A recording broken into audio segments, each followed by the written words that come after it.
Assalamualaikum warahmatullahi wabarakatuh. Jumpa lagi di channel Info Pendidikan bersama Pakar Jono. Kali ini saya akan coba berbagi dengan teman-teman, terutama para PNS ya. Ini semuanya PNS karena ini tentang SKP. Jadi khusus yang PNS, baik dari instansi manapun namanya SKP, bagi PNS itu berlaku sama seperti itu. Nah, saya akan coba jelaskan karena adanya perubahan yaitu sesuai dengan surat edaran Menteri Pendayaan Aparatur Negara dan Reformasi Birokrasi yaitu nomor 3 tahun 2021, yakni tentang penyusunan sasaran kerja pegawai dan penilaian kinerja pegawai negeri sipil pada tahun 2021. Nah, di dalam peraturan ini ada beberapa yang perlu dicermati oleh semua PNS ya, baik baik PNS manapun yang jelas PNS gitu ya, itu perlu dicermati bagaimana penyusunan SKP-nya.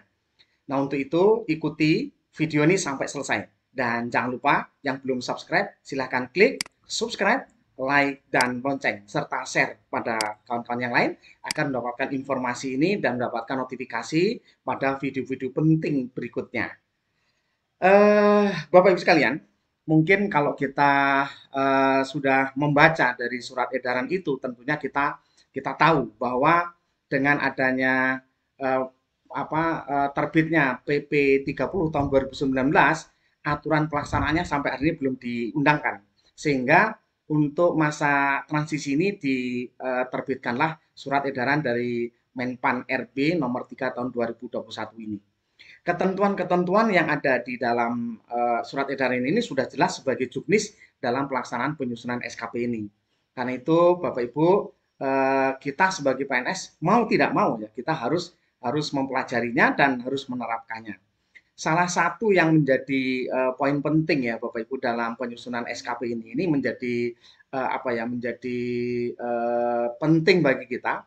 Jadi bahwa penilaian SKP ini terdiri dari dua periode ya, periode Januari Juni yang terdiri dari penilaian atas SKP yang disusun berdasarkan peraturan Kepala Badan Kepegawaian Negara nomor 1 tahun 2013, tentunya kita masih hafal, yakni tentang ketentuan pelaksanaan peraturan pemerintah nomor 46 tahun 2011 tentang penilaian prestasi kerja pegawai negeri sipil.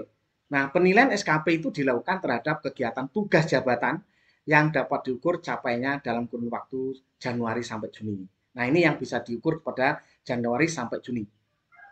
Nah, untuk itu, Bapak Ibu sekalian, ini menjadi sesuatu yang perlu dipelajari bagi kita.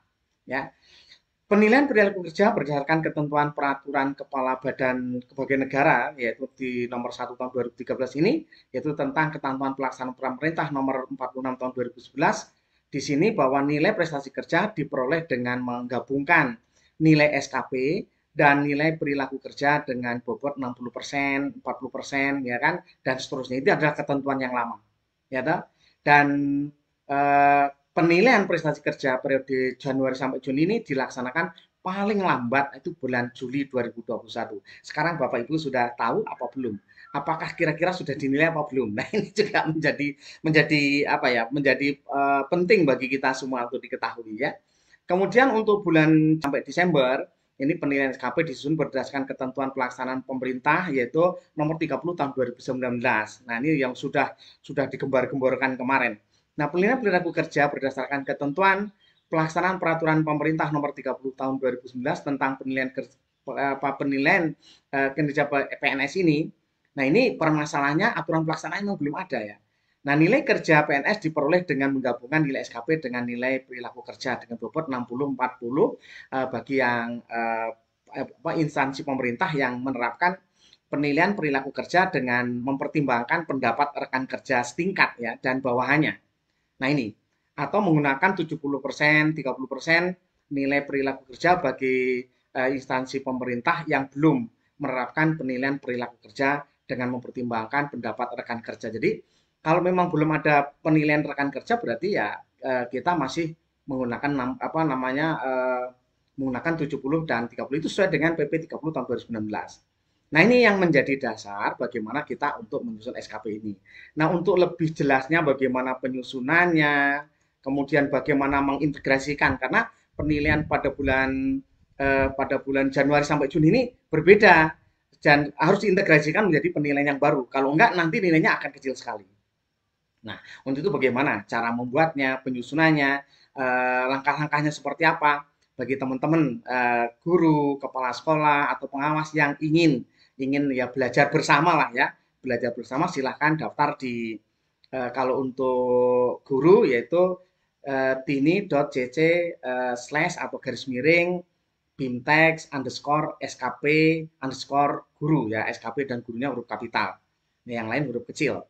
Kemudian yang yaitu akan dilaksanakan untuk guru itu pada tanggal 23 Oktober tahun 2021 yaitu pada hari Sabtu. Dan mohon maaf pada kawan-kawan yang kemarin sempat flyer yang saya bagikan ternyata salah tanggal ya, salah melihat tanggal ya. Tanggalnya diperkirakan 21 ternyata salah ya, salah melihat gitu. Jadi yang hari Sabtu itu tanggal 23 Oktober 2021 itu untuk yang guru. Bagi yang teman-teman kepala sekolah, nah ini kepala sekolah sangat luar biasa karena dengan adanya Permendikbud nomor 6 tahun 2018, Permendikbud nomor 15 tahun 2018, dan Juknis yaitu di Perdirjen nomor 26017 itu sudah ditetapkan SKP-nya seperti apa gitu. Jadi di sini Bapak Ibu tentunya untuk membuat SKP kepala sekolah jadi berubah total, banyak ya, bukan total tapi banyak sekali yang perubahannya, yaitu di penilaian kinerjanya yang tugas jabatannya menjadi berbeda. Kalau sebelumnya dengan 6 kompetensi, yang sekarang nggak bisa karena dengan terbitnya itu sudah diputus. Putusnya adalah di Permendikbud nomor 6 tahun 2018, Permendikbud nomor 15 tahun 2019 bahwa beban kerjanya kepala sekolah bukan itu lagi. Nah, ini yang menjadi berbeda.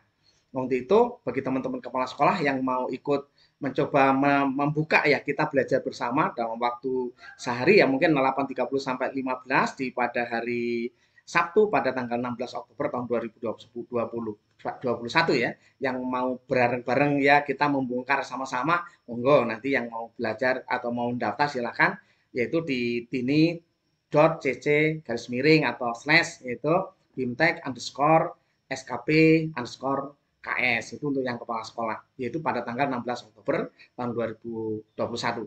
Nah, kemudian untuk yang pengawas itu di tanggal 30 Oktober, yang sebelumnya keliru juga itu membacanya ya salah salah baca gitu. Tanggalnya 30 Oktober tahun 2021 yaitu di TINY atau tini.cc garis miring bimtek underscore skp underscore ps. Nah, seperti itu yang mungkin bagi teman-teman yang mau belajar. Karena memang ini menurut saya kita perlu ya sama-sama membedah dan udah ketentuannya sudah jelas ketentuannya. Bagaimana itu. Dan yang lebih penting lagi, bagi teman-teman yang sudah daftar di sini nanti akan diberi gratis ya, gratis itu aplikasi SKP yang bisa digunakan oleh Bapak Ibu itu sendiri. Nah, tentunya ini menjadi ya mudah-mudahan bisa menjadi manfaat bagi teman-teman bagaimana penyusunannya bisa membantu mempercepat kalau Bapak Ibu membuat SKP. Dan tentunya bagi teman-teman yang sudah menggunakan daily system ya atau sistem penilaian prestasi kerja yang menggunakan online dari BKN. Nah, ini juga ini tetap sama Bapak Ibu ya. Di sini karena uraian kegiatannya sama.